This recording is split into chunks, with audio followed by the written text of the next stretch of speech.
Mheshimiwa Rais, umezungumzia hilo swala kwa kina, na hivi sasa tunapozungumza katika uongozi kamilifu, I have to go. Ndio tunakamilisha Mheshimiwa Rais.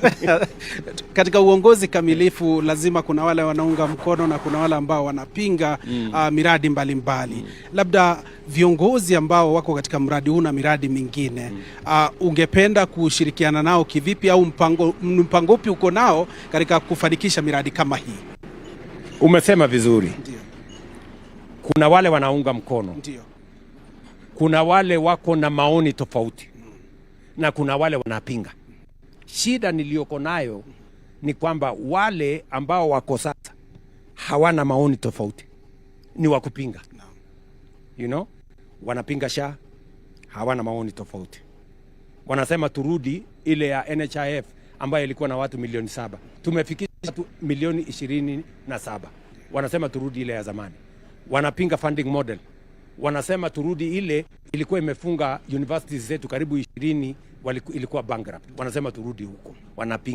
Wanapinga barabara kama hii. So mimi ningependa kusema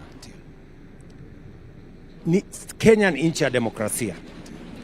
Kama William Ruto, serikali ya broad based, iko na sera ya kujenga barabara, ya kujenga reli, ya kubadilisha mfumo wa elimu, ya kuweka new funding model, ya kupunguza gharama ya production, kupunguza gharama ya fertilizer, ya kuwa na universal health coverage.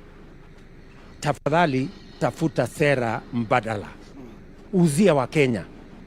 Lakini hawa ambao tuko nao sasa hawana sera mbadala, hawana mpango mbadala, hawana agenda mbadala, wanapinga. Hapo sasa ndio Kenya inarudi nyuma. We need a brand of leadership that looks at a plan, and sometimes you must admit if a plan is good, even if you are in a different formation, you should have the fortitude and the courage to say this is a good plan. And if it is not a good plan, propose an alternative plan. But don't just oppose. The problem we have is that we have people today, if you listen to them, what are they talking about? One term. Kasongo must go.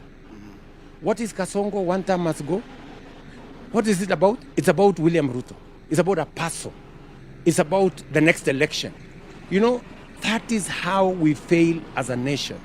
If the whole of your political psyche is about a person, is about the next election, where are the people of Kenya?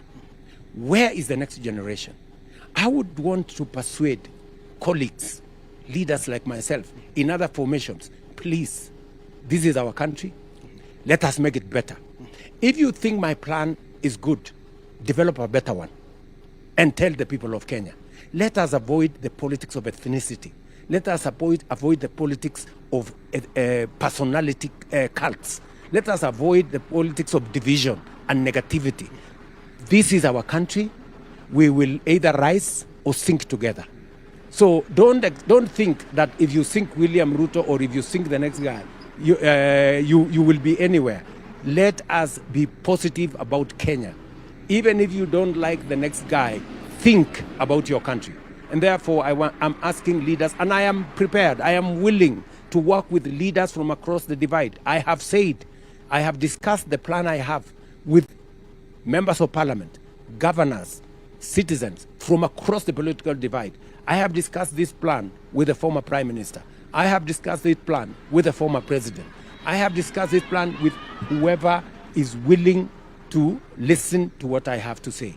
And it is a plan that I am very passionate about because I have the opportunity to be the leader of our nation today, and I do not want to let the people of Kenya down. And for your information, I have set a very high bar for myself. Why? Because I am building on a foundation that has been set by others. President Jomo Kenyatta set the foundation of the liberation of our country. President Moi came and did the best he could. President Kibaki did a foundation on infrastructure. My friend President Uhuru made a huge contribution. But I have a unique opportunity. Why? Unlike my predecessors, I am a younger person. I am a very educated person. I have the relevant experience. I have no choice but to do better. And I am not taking this for granted. I know it is a moment in history that I have, and I want to do the very best for my nation. Okay. Can you quickly react, probably, Thank you very much. very quickly, Thank to you. the by-elections yesterday? Did the by-elections outcome bail you The out? by-elections yesterday were a very big statement. Very big statement coming from the people of Kenya.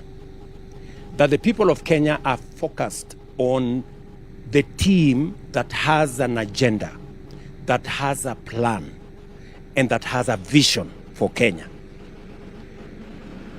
I have often tried to persuade the people on the other side that rhetoric, sloganeering, one time sijui Kasongo and all those, will not amount to a plan where people of Kenya can buy.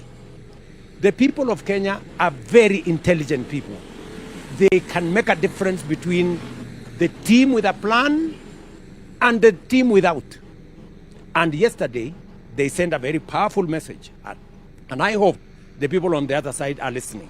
They sent a very powerful message that they are not interested in ethnicity, they are not interested in division, they are not interested in rhetoric, they are not interested in sloganeering. They want to see a credible plan, a team that has an agenda for the people of Kenya. And the outcome of that election is a big statement to everybody. Naam, Mheshimiwa, shukran sana kwa kutupa fursa kuzungumza nawe na vilevile watazamaji pia kufuatilia na kufahamu ajenda yako ya miundo msingi na vilevile maendeleo ya taifa. Na mimi nawashukuru wa Kenya wote. Haingewezekana tufike hapa bila ya support ya Wakenya. Kuna wale wananiunga mkono, kuna wale wananikosoa kwa sababu wanataka nifanye bora zaidi. Hawa wote mimi nawashukuru kwa sababu hivyo ndivyo tutajenga taifa letu la Kenya. It is not always that people may agree with you 100%. Some, criticize me out of them wanting me to do better. And I appreciate that. They make my thinking, they make my planning better. They point out some of the gaps that are there, and I appreciate that. All I am asking is, even in the whole of this trajectory, even as we support, even as we criticize, let us focus on the good, the interest of the people of Kenya and the future generations that are going to come. Shukran. A8 south from Rironi down through my Mahio and onward to Naivasha is one of the most important and challenging roads in the Rift Valley. Every day, families, farmers, truck drivers, traders, and travelers rely on this stretch. But steep hills, heavy trailers, sudden fog, and the notorious gridlock around my Mahio have made it one of Kenya's most difficult routes to navigate. Now, this corridor is undergoing major improvements to make every journey safer, smoother, and more reliable. From Rironi to Mai Mahio, the highway is being expanded into a dual 4-lane road, giving traffic more room, easing pressure on the corridor, and reducing the jams that have slowed movement for years. And where the escarpment climbs sharply, new climbing lanes are being added to help trucks move uphill more safely, reducing the slowdowns that have often triggered major traffic buildups. From Mai Mahio to Naivasha, the road is receiving a full rehabilitation and resurfacing, restoring strength, improving safety, and making daily travel more comfortable for the thousands who depend on it.